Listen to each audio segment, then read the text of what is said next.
তুমি দুনিয়ার জীবনকে মূল্যায়ন করো, দুনিয়ার হায়াতকে মূল্যায়ন করো।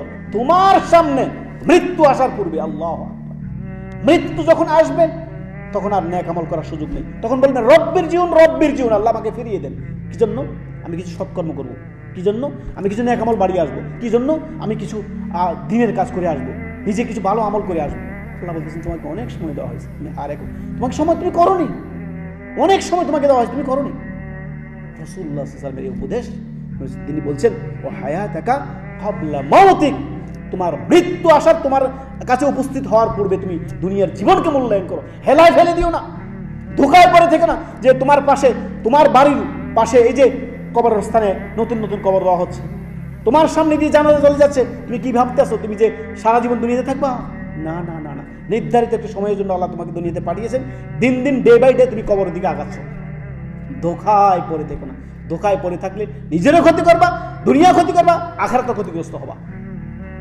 সুবহানাল্লাহ। অতএব এই হাদিস আমাদের জীবনকে চূর্ণ বিচূর্ণ করে দেওয়ার কথা, আমাদেরকে পরিবর্তন করার কথা, অবশ্যই পরিবর্তন করার কথা। রাসূলুল্লাহ সাল্লাল্লাহু আলাইহি ওয়াসাল্লামের এই উপদেশ, 5টি উপদেশ একেবারে সারসংক্ষেপে আমরা বলবো।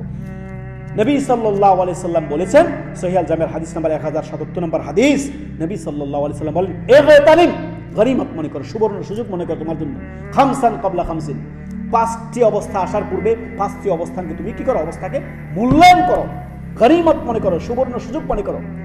1 নাম্বার, শাবাবাকা ক্বাবলা হারামি, তোমার এই যৌবনকে তুমি মূল্যায়ন করো বার্ধক্যে পৌঁছে যাওয়ার পূর্বে।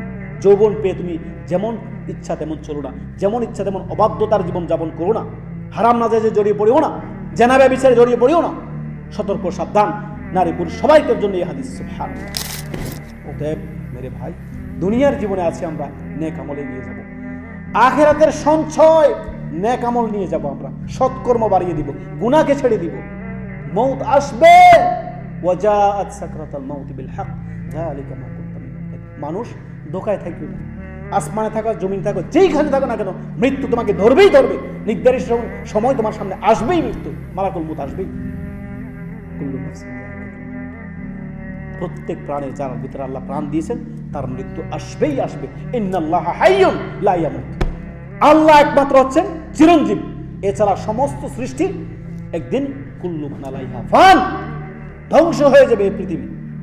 কুল্লু মান আলাইহা ফান ওয়া ইয়াবকা ওয়াজহু রাব্বিকা যুল জালালি ওয়াল ইকরাম, একমাত্র রব্বুল আলামিন ছাড়া সমস্ত সৃষ্টি ধ্বংস হবে। অতএব ধোকায় পড়ে থেকো না, দুনিয়ার জীবনে হেলায় থেকো না, ফিরে আসো রবের দিকে, ফিরে আসো রবের দিকে। ওয়াসারিউ ইলা মাগফিরাতিন মির রাব্বিকুম ওয়া জান্নাত